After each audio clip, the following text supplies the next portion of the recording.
Brewery Travelers, welcome back to the Brewery Travel Channel. Bev, my wife here that you've seen before, and I have done a great trip here recently, and we've gone over to St. Petersburg. Yeah, sweetie, can I interrupt for just a minute? Sure. Let's remind all of our fine folks that we would love to have you subscribe. Go to the channel, take a look at what we've got, like it, subscribe if you see what you like, and please send us some comments. We love to hear from you. We try our best to answer, and we don't mind if we love positive comments, but don't forget, you know, we can always improve if you see something that you feel like we should look at. So don't forget, and now, we'll certainly take any kind of suggestions we can get. Absolutely. Suggestions you might like to make, and if you want to even suggest some breweries that we haven't mentioned in areas that we've talked about, or even other areas, our hope is eventually to cover all the states. just the states? How about the world? Well, we can do that too, but let's be realistic to start with. Hey, we've run races in all 50 states. You got that right. 50 breweries in all 50 states. We can go for it. Okay, that's All right. great. Back to St. Petersburg. Back to St. Petersburg, absolutely. Where did we go first? We went first to Grand Central Brewhouse. Grand Central Brewhouse, a very nice, very large brewery. We had to hunt a little bit for parking there. We went around the block maybe twice. Yeah. But the brewery at that particular moment wasn't very crowded. It was just a very large two-story brewery. You could go upstairs and be essentially on the roof. It was covered, but it was a upstairs Right, bar. there was a room inside, and there was a bar up there, and then you could go out of there onto a roof that overlooked a patio garden area where there was a restaurant that you could get food from there and enjoy it in the picnic area with your beer from the brewery. That's right. As a matter of fact, if we stood upstairs and looked down at the open area over by the restaurant, Exactly. the two work very well together. Yeah. They'll bring food over, you can go over there and get the food, you can take your beer over there. Just a good combination. Absolutely, it really was. And our bartenders were so nice. We had Peter and Lucas, yeah. Yes. And they were both very nice, very informative young men. And then we got down to business and had a beer. And what beer did you have? I had the Soft Landing. Soft Landing. That's Yeah. a nice, soft sounding beer. 4.5% It's soft. lager. It was Okay. very, very nice, yes. Okay. I was tougher. I know. I got me a Baltic Porter, but the Baltic Porter just had a fabulous name. It was Dodge a Wrench. And you know how much I use a wrench. Yeah. Do you know what it looks like? Hey, I do now because I had the porter.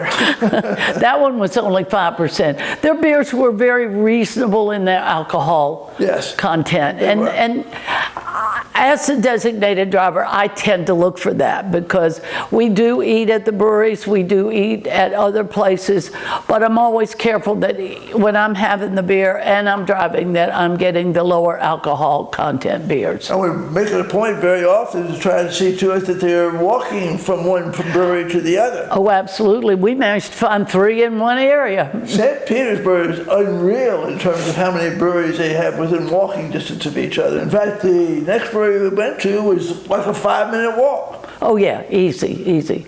It was called IfIBrewedtheWorld.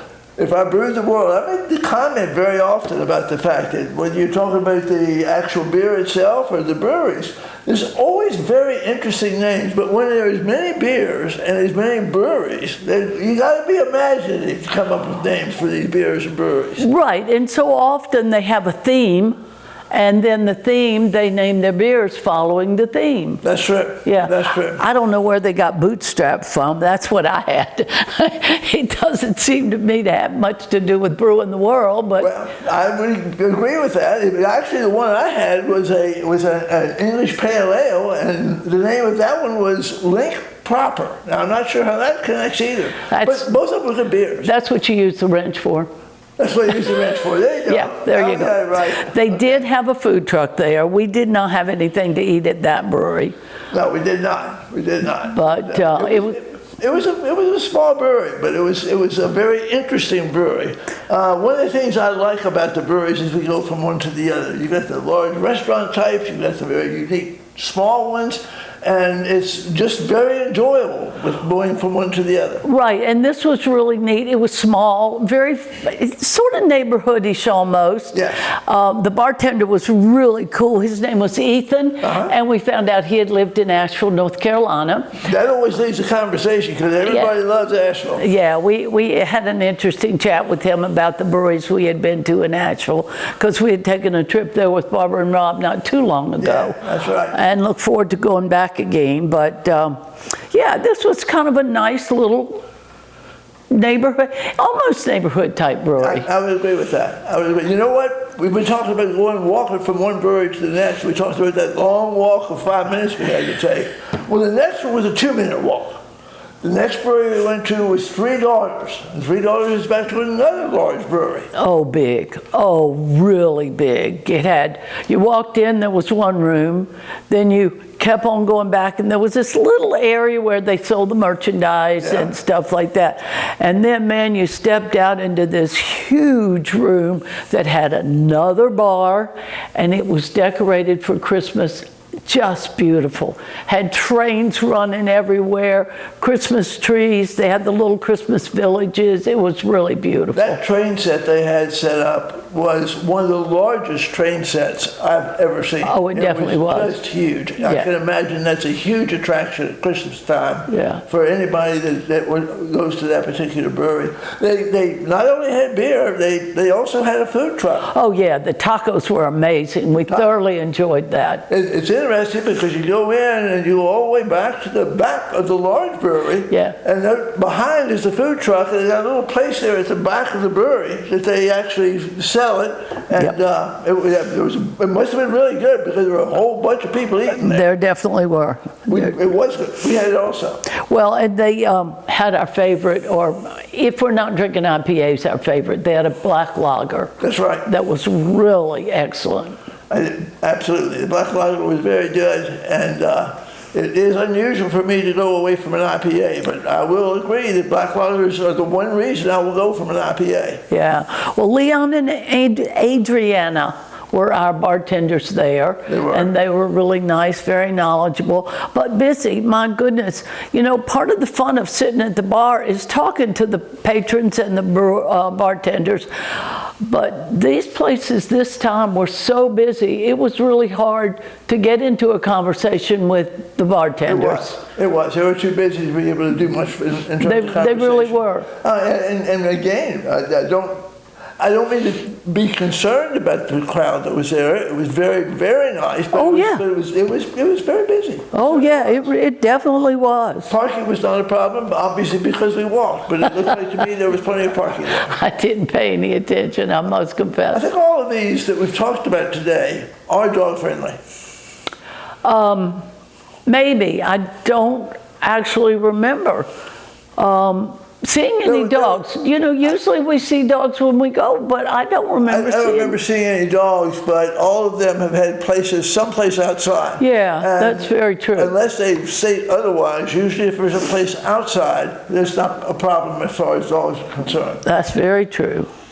From there, we went to a place called Pinellas. Yes, Pinellas Ale Works. Yes, it was a medium-sized brewery, I would say. I'd call it closer to small.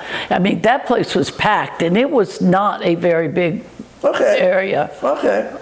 Those two ladies behind the bar were just running from one end to the other. They were really kept hopping. They were very busy. Yes, they were. Saturday afternoon must be a great time in St. Petersburg to go have a beer. Oh, yeah. I think everybody there was having a beer. Well, also, they all had the big TVs, and all of the football games were on the conference championships, and, you know, there were big games, so people were in to watch the game, have a few beers. They could walk mostly from where they were coming from. So and this one also had a food truck.